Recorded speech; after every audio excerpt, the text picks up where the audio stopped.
Durante esse mês eu estou falando sobre as doutrinas da graça, falando sobre salvação, e hoje eu quero ministrar uma palavra falando sobre justificação e justiça. O que a Bíblia, o que o Novo Testamento, o que o apóstolo Paulo e outros irmãos, apóstolos e o próprio Cristo falou sobre isso. E como é um tema de estudo, eu escolhi um texto para que ficasse mais encaixado numa mensagem, aquilo que eu quero falar com vocês hoje. E eu escolhi o texto que está lá no Evangelho de Lucas, no capítulo 18. É um texto que eu sempre cito aqui, volta e meia eu falo sobre justiça.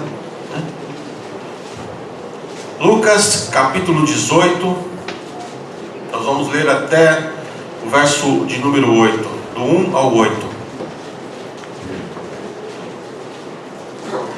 Assentados, vamos à leitura da palavra.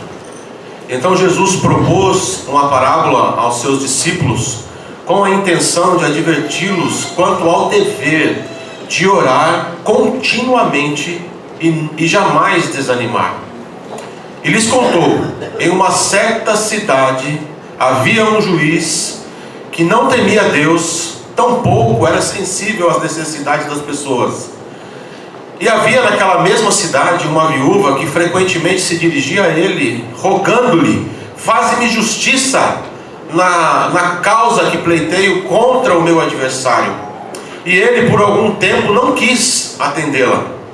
Todavia, mais tarde, considerou consigo mesmo: é bem verdade que eu não temo a Deus, nem respeito a pessoa alguma. Contudo, como esta viúva me importuna, farei justiça a ela, para que não aconteça que por fim venha me aborrecer ainda mais. E então concluiu o Senhor: atentai à resposta do juiz da injustiça. Porventura Deus não fará plena justiça aos seus escolhidos, que a Ele clamam dia e noite, ainda que lhes pareça demorado em atendê-los? Eu vos asseguro, Ele fará sua justiça e depressa. No entanto, quando o Filho do Homem vier, encontrará fé em alguma parte da terra? Oremos. Senhor nosso Deus Todo-Poderoso, Criador do céu e da terra, que o Teu nome seja mantido santo, que o Teu nome seja glorificado e exaltado na terra, Pai. Nós queremos mais uma vez, humildemente, pedir a Tua orientação quanto à interpretação desta mensagem de Jesus, quando Ele esteve aqui na terra. Obrigado, Senhor, porque Ele orou um dia por nós, Ele pediu por nós que estamos aqui hoje, e nós estamos aqui porque o Senhor nos escolheu, porque o Senhor nos escolheu antes da fundação do mundo. Obrigado a Deus por esta igreja, por esta comunidade, por cada pessoa que está aqui, que louvou o Teu nome, e agora nós queremos ouvir a Tua palavra. Que as palavras da minha boca e o meditar do meu coração sejam gratos a Ti, Rei meu e Deus meu. Amém. Amigos e irmãos, antes de nós entrarmos aqui no texto, há algumas diferenças entre os conceitos de justificação e justiça. Aqui no texto tem uma conotação de uma justiça terrena, uma justiça forense. Mas eu quero refletir antes da palavra no conceito de justificação. O apóstolo Paulo, escrevendo aos Romanos, no capítulo 5, no verso 1, ele escreveu assim: tendo sido, pois, justificados pela fé, temos paz com Deus por nosso Senhor Jesus Cristo. E ainda aos Romanos, no capítulo 8, no verso 1 também, ele escreveu: agora, pois, nenhuma condenação há para aqueles que estão em Cristo Jesus. A justificação, irmãos, é um ato de Deus. É Deus declarando que pecadores como nós são justos aos seus olhos, que nós somos justos aos olhos de Deus por causa de Jesus. A morte de Jesus na cruz e o fato de que ele, sendo o único justo perante Deus, faz com que todo aquele que se arrepende dos seus pecados e se aproxima de Deus, crendo que só Ele pode perdoar pecados, faz com que esse pecador, faz com que nós sejamos justificados por Deus Pai, que o aceitou como sacrifício. Deus aceitou o sacrifício de Jesus, porque nós temos a clara evidência de que as pessoas não mataram Jesus, os homens não crucificaram Jesus, Ele se entregou para ser crucificado, Ele deu a sua própria vida por nós. Deus aceitou o sacrifício de Cristo, quando Ele na eternidade falou para o Senhor: eis-me aqui, amém. Eu vou. E Ele ofereceu, ou seja, a sua própria vida como oferta de culpa pelo pecador.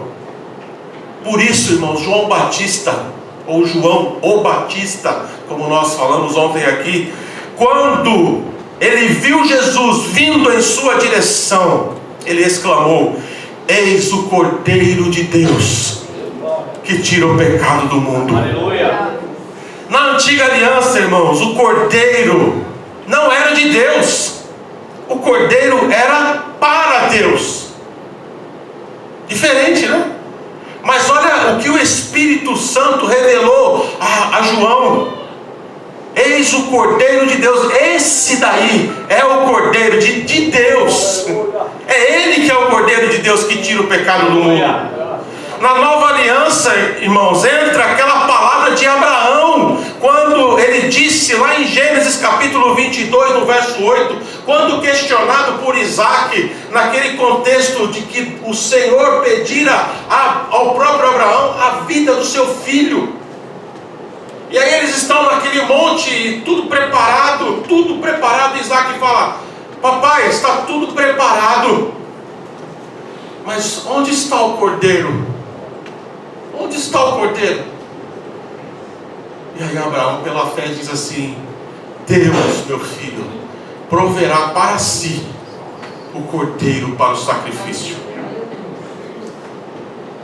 A mesma coisa que João, lá em Cristo, lá em Jesus, no tempo de Jesus, disse: eis o Cordeiro de Deus. Deus preparou para si o cordeiro. Glória. Aleluia. O texto, queridos, não está se referindo à justificação pela fé, mas está se referindo à justiça, como Deus faz justiça. Está se referindo ao direito e como Deus se preocupa com que a justiça seja feita.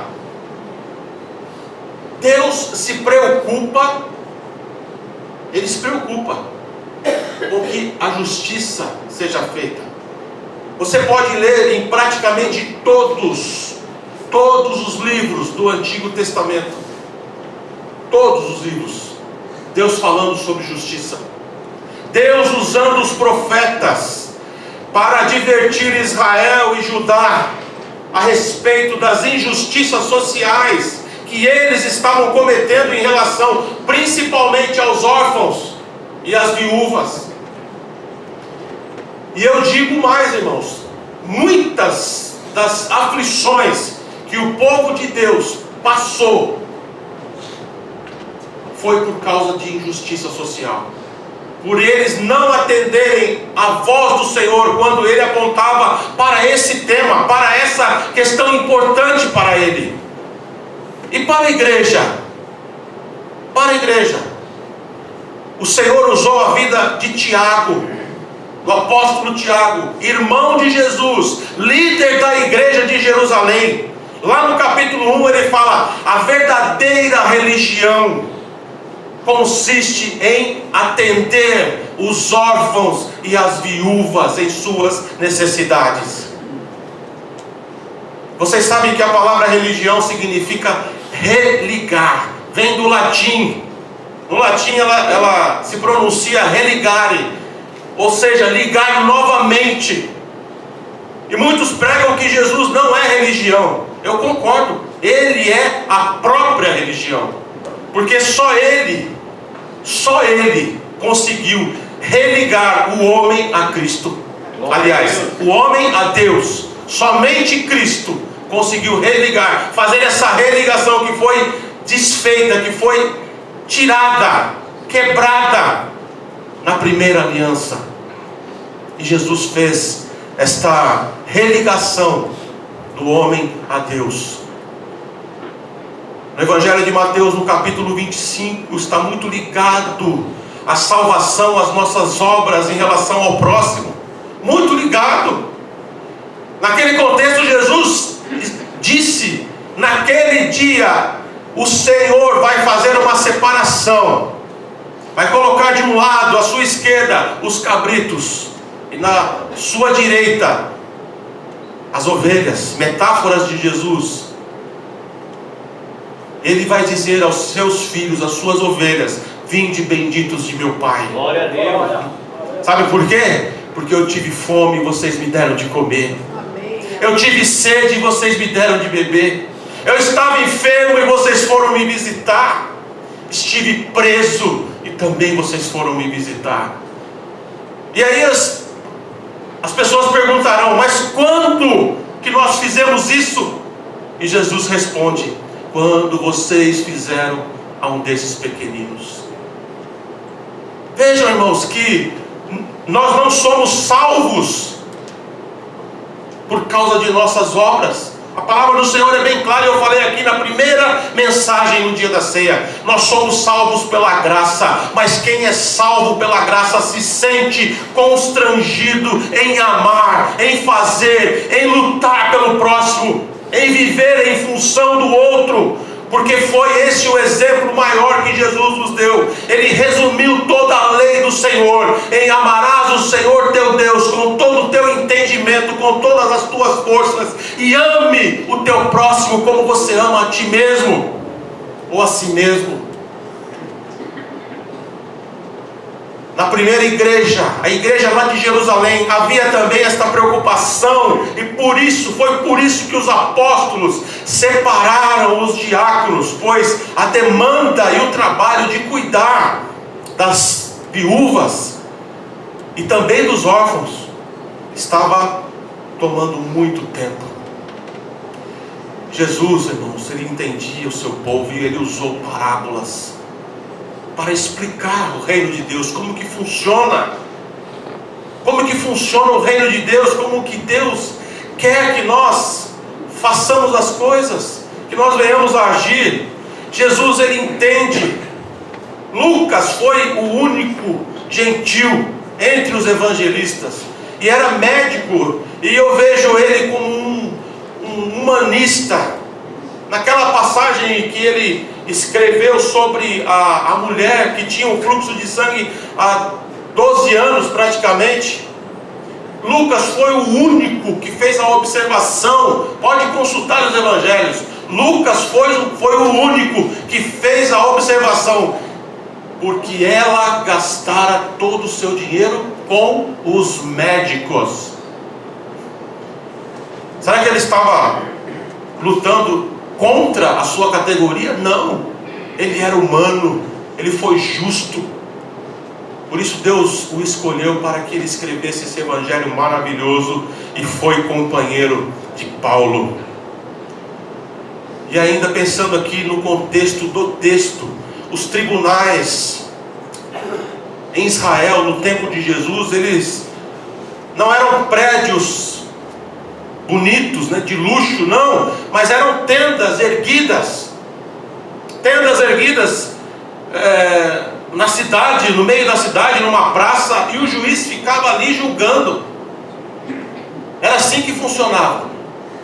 Por isso que Jesus usou aqui a metáfora do juiz e de uma viúva. E Jesus estava mostrando nessa parábola, queridos, o que acontecia e acontece no mundo secular, não no reino de Deus. Ele está mostrando nessa parábola aquilo que Deus não é. A viúva, no tempo de Jesus e por toda a história de Israel, elas precisavam enfrentar diversos obstáculos. Primeiro, o fato de ser mulher. O fato de ser mulher já era um grande obstáculo, por causa da compreensão que aqueles homens, que a religião judaica naquele momento tinha a respeito das mulheres. Vocês sabem que a oração de um fariseu naquele período era mais ou menos assim: Senhor, eu te agradeço por não ter nascido cachorro, por não ter nascido gentil, ou seja, fora de Israel, um estrangeiro, e por não ter nascido mulher. Eles oravam assim. O segundo obstáculo é que a mulher, ela não tinha o direito de pleitear. Ela não tinha o direito de pleitear com o juiz. Era somente uma prerrogativa dos homens. E vejam, irmãos, mais uma vez Jesus quebrando paradigmas. Ele coloca aqui uma mulher clamando, falando, pleiteando. E o terceiro obstáculo, geralmente, a viúva era pobre. Geralmente era pobre. Assim como muitos naquele período eram pobres, e assim como nós temos os pobres hoje, os necessitados hoje, as viúvas. Só que nós não podemos pensar anacronicamente. Nós temos que pensar com a cabeça, as ideias de hoje. Não podemos transferir períodos sem contextualizá-los de uma forma correta, quando você vai fazer uma análise do tempo em que nós estamos vivendo. Diante do texto, eu quero apresentar aqui 3 contradições para que nós venhamos a refletir. A primeira contradição desse texto aqui é a oração e o desânimo. Jesus, ele fala no verso 1: então Jesus propôs uma parábola aos seus discípulos com a intenção de adverti-los quanto ao dever de orar continuamente e jamais desanimar. A ideia aqui é simples: se nós pararmos de orar, nós vamos desanimar. Essa é a verdade. Se você parar, não orar mais, porque sabe como eu vejo a nossa oscilação? Na maioria das vezes acontece desse jeito. Quando nós estamos passando por uma luta, quando nós estamos passando por um problema, quando nós estamos desempregados, quando nós estamos com algum parente enfermo, ou nós mesmos passando pela enfermidade, nós oramos mais, nós buscamos o Senhor, nós não faltamos nenhum culto. Nós não faltamos nenhum culto. Estou falando assim, não generalizando, mas na maioria das vezes acontece assim. Eu vejo, eu nessa minha caminhada como pastor, eu já vi neste lugar. Eu sei que a pessoa está passando por uma terrível luta. Está aqui de segunda pela manhã nas orações, exagerando um pouquinho. De terça, aliás, que nós temos oração aqui. Quarta-feira no culto de manhã. Quinta-feira, quarta-feira no estudo. Sexta-feira nos lares. Não perde um. Domingo de manhã faz um esforço. Não gosto de acordar cedo, mas eu estou numa luta, eu tenho que buscar o Senhor. Vai ter oração, vai ter culto, vai ter adoração. Quando as coisas amenizam, quando a bonança vem, aí está tudo bem, né? Aí já não tem mais tempo. Não tem mais tempo. Lembrar de Deus. Aí sabe o que acontece? Mais luta. O que está acontecendo, Senhor? Pode olhar para a história de Israel. Pode olhar. Quando eles se aproximavam Deus dava vitória, Deus dava alegria, Deus dava estratégia. Quando eles se afastavam, Deus permitia que as nações invadissem, que acontecia muitas coisas terríveis. A oração, ela é disciplina. A oração nós temos que nos disciplinar a isso. É perseverança, é uma luta constante contra a minha carne. Pode ter certeza que você vai sempre ser desanimado a orar. As circunstâncias, elas vão fazer isso. Pois os demônios, queridos, eles querem, eles desejam ver a mim e a vocês fracos espiritualmente. É isso que eles desejam, para que eles possam influenciar, usar pessoas. Olha, está fraco espiritualmente, não entende nada da Bíblia, não ora, não faz nada, só vai à igreja bater o ponto quando vai. É um fracote, assim, a guarda está baixa. Vocês pensam que no mundo espiritual não acontecem essas coisas? Nós temos vários exemplos. Poderia ficar aqui citando vários exemplos de sonhos, de visões que Deus dera aos seus escolhidos, aos seus servos, a respeito do mundo espiritual. Eu estou falando aqui de uma forma lúdica, de uma forma didática, para que nós possamos entender, mas é bem assim mesmo. Há reuniões ao teu respeito no mundo espiritual, não somente aqui na terra, mas também no céu. Nós somos observados. Os olhos do Senhor estão por toda a terra.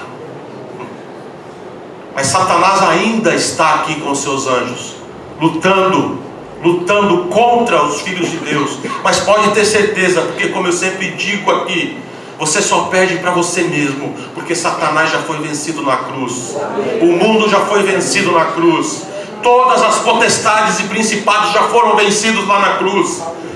Basta você entender e não desanimar na tua oração, não desanimar na tua adoração, não desanimar na ética e na moral que o Senhor tem falado contigo para que você exerça nessa sociedade. O mundo já morreu, está no maligno. Vejam quantas aberrações e injustiças, irmãos, nós vemos todos os dias. A busca desenfreada por poder,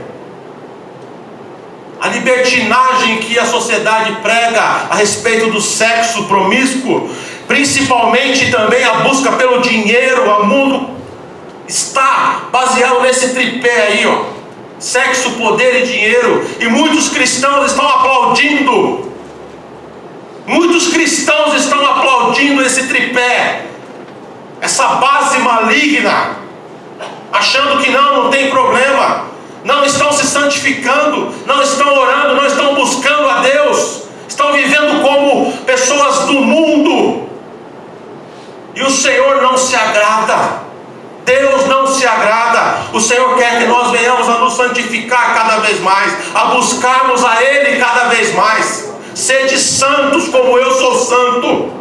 Assim diz o Senhor: santificai-vos hoje, porque amanhã o Senhor fará maravilhas no meio de vós. Buscai a paz com todos e a santificação, porque sem ela ninguém verá a Deus.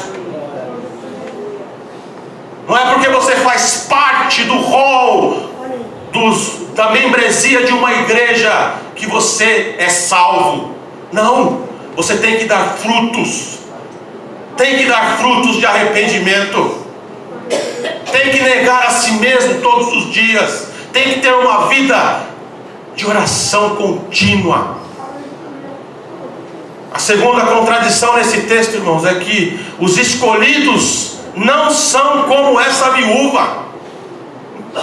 É isso que Jesus está mostrando aqui. Esse contexto que ele citou aqui dessa parábola é o que acontece no mundo. Não é o que deveria acontecer no reino de Deus. Porque nós estamos neste mundo, mas nós não fazemos parte dele. Nós estamos aqui para pregar a palavra, para sermos sal e luz. Qual é a primeira coisa? É uma pergunta. Qual é a primeira coisa que um crente verdadeiro deve fazer quando está diante de uma injustiça? Orar. Por isso que ele colocou aqui no verso 1, para que os seus escolhidos, para que os seus discípulos não desanimassem em orar. E aí ele citou uma situação que acontece o tempo todo. A primeira coisa que um cristão, que um verdadeiro crente deve fazer é orar. E Jesus está mostrando o que a maioria das pessoas fazem e como a maioria das pessoas são. Em primeiro lugar, essa viúva, ela age por impulso. Não é? Ela age por impulso. Ainda que muitos estão olhando aqui, não, mas ela está certa. Ela tem que lutar, ela tem que reivindicar, ela tem que... É claro, irmãos, mas eu quero dizer uma coisa para vocês. A mensagem do Evangelho, ela me diz, e diz a vocês também, a todos que compreendem aquilo que Jesus veio dizer e mostrar, que em primeiro lugar, tudo nós temos que colocar em oração. E em segundo lugar, nós temos que buscar a paz. Nós temos que buscar a paz. Aqui o que estava acontecendo era um confronto mundano, para ver quem pode mais e chora menos. Veja que o juiz, ele diz assim: olha, ainda que eu não temo a Deus, e nem aos homens, eu vou atender para ela parar de me encher as paciências. Isso é uma situação mundana, mas quando Deus age, é diferente. Quando Deus age, é diferente. Vocês se lembram do contexto de Esther? Estava armado ali o plano para acabar com os judeus, dizimar os judeus. E o que Esther, o que ela fez, irmãos? Ela conclamou, ela chamou o seu povo a jejuar. E quando um judeu ele jejua, automaticamente ele ora. Olha, todos aí, todos da minha nação, mandou esse recado: orem, porque eu vou entrar na presença do rei.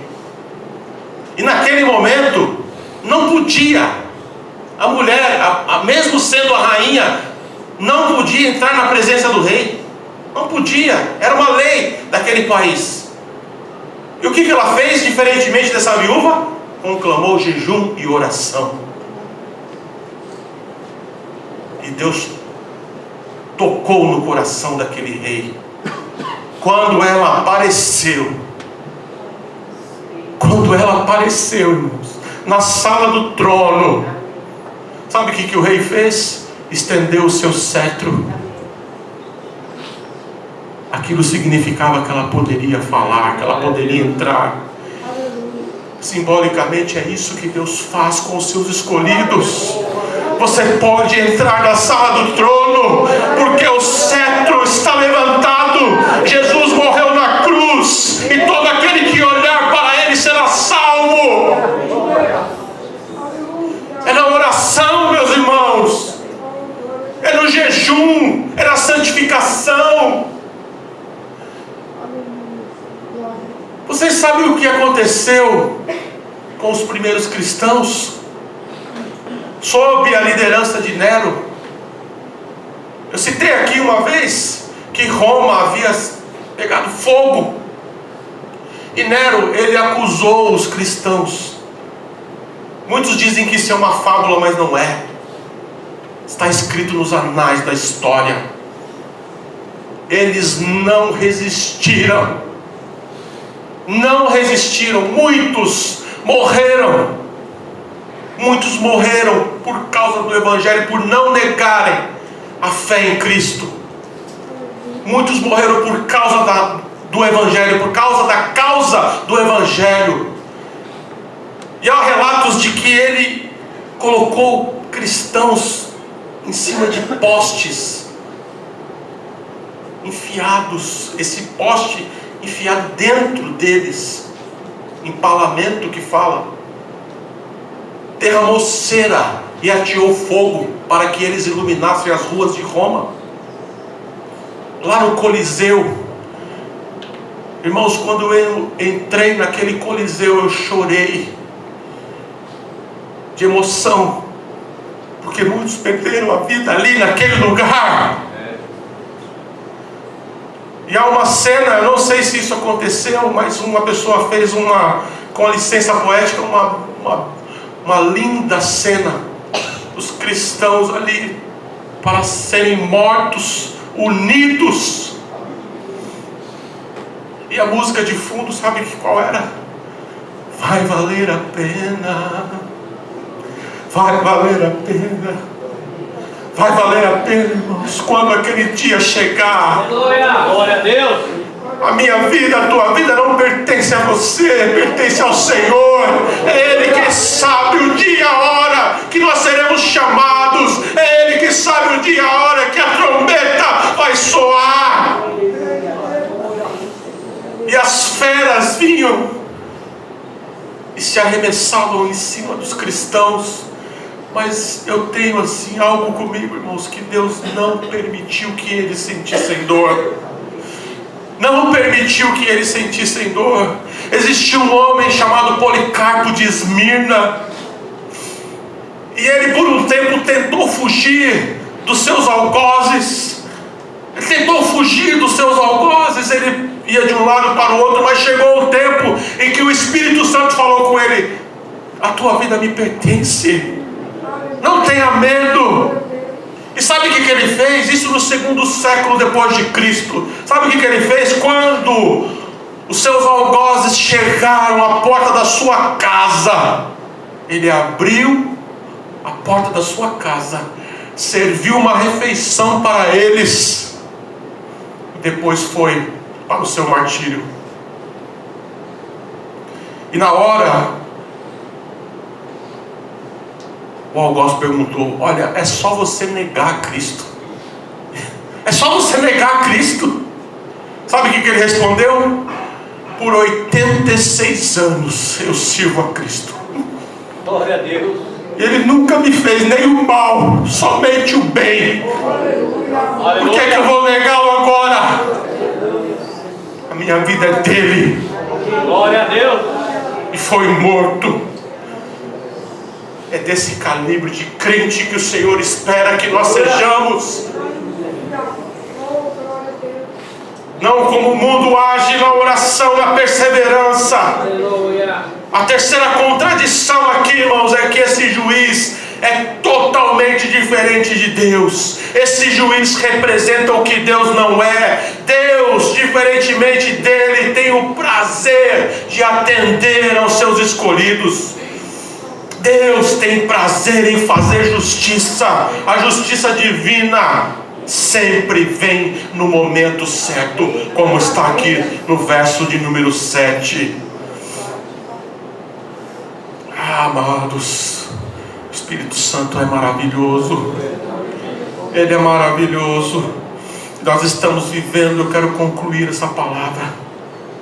Nós estamos vivendo um tempo de contradições por todos os lados. A nossa sociedade está dividida entre aqueles que vivem como a viúva e esse juiz, esperando na justiça divina, lutando por seus direitos nos tribunais humanos, virando as costas para Deus e o que Ele fala através da sua palavra, das Escrituras. O mundo está morto no maligno. Suas lutas têm aparência, as lutas do mundo, as ideologias do mundo, elas têm aparência de serem justas, mas na verdade, sabe qual é a verdade? Cada um luta por si mesmo, pelos seus próprios interesses. Eu vejo uma sociedade de hipócritas, disfarçados de defensores dos pobres, mas que na verdade são fariseus, sepulcros caiados, preocupados em satisfazer seus próprios desejos e interesses.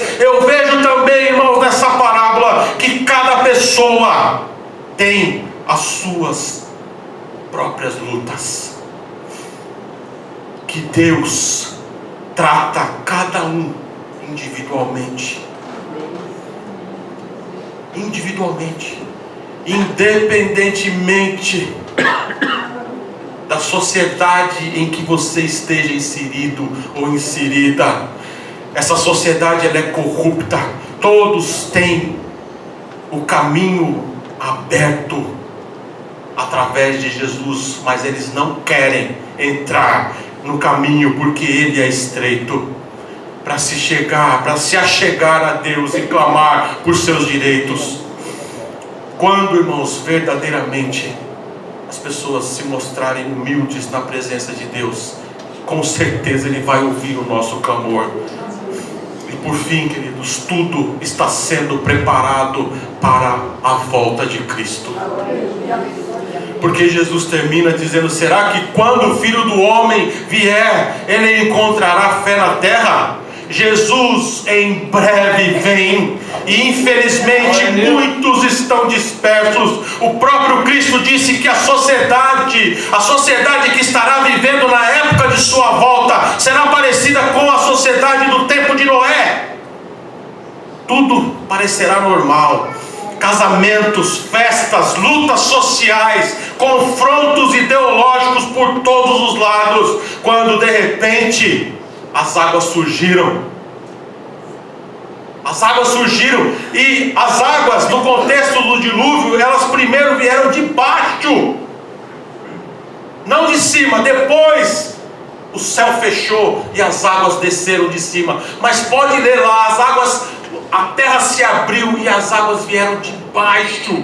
Mas Jesus, Ele virá de cima, Ele virá do céu, e todo joelho o verá, todo homem, toda língua, todo olho verá, e todo joelho se dobrará, e toda língua confessará que Jesus Cristo é o Senhor.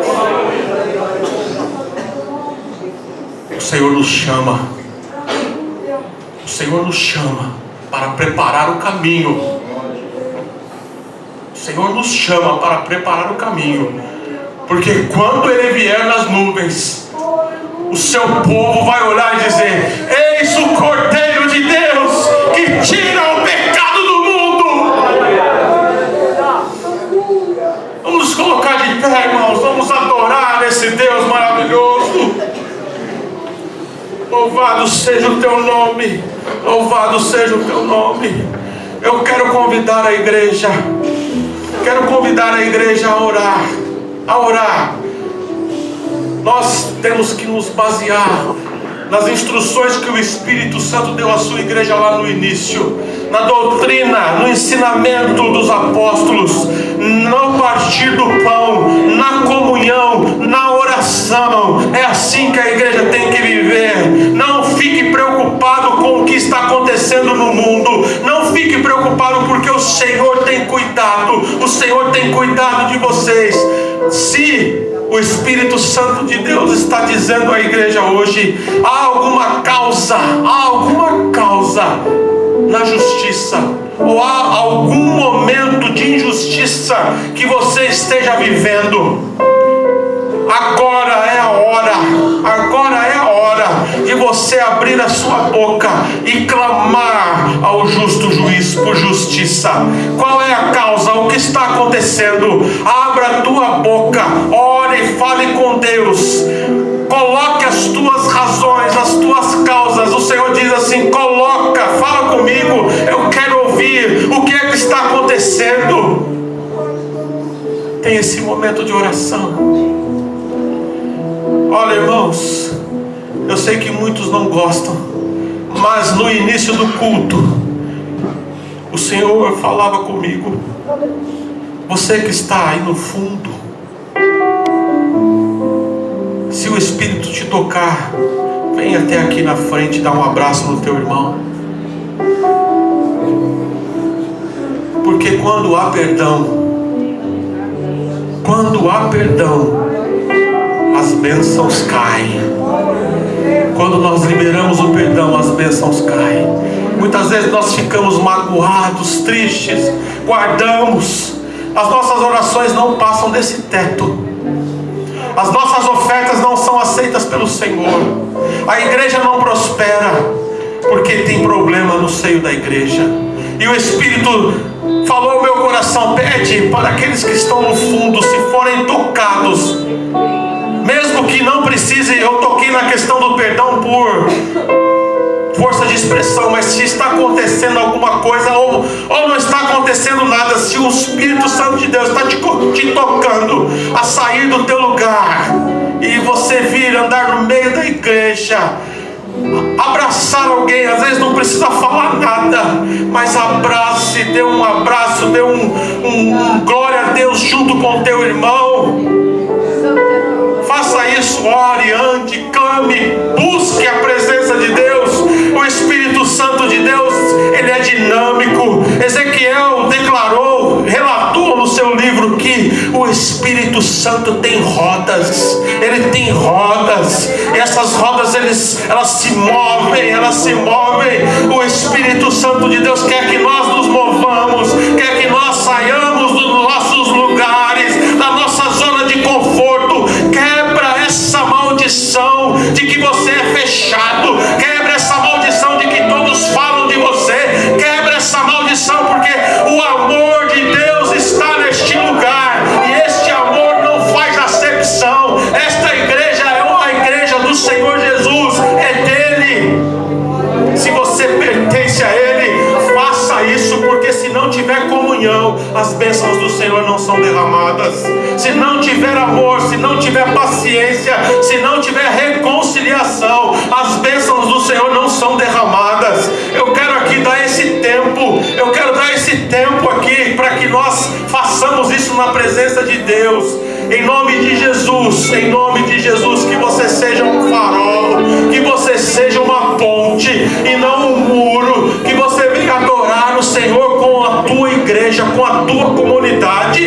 Deixa de lado todo esse falatório, deixa de lado todos esses sentimentos que invadem às vezes os nossos corações, e aí nós ficamos pensando coisas que não são realidade. O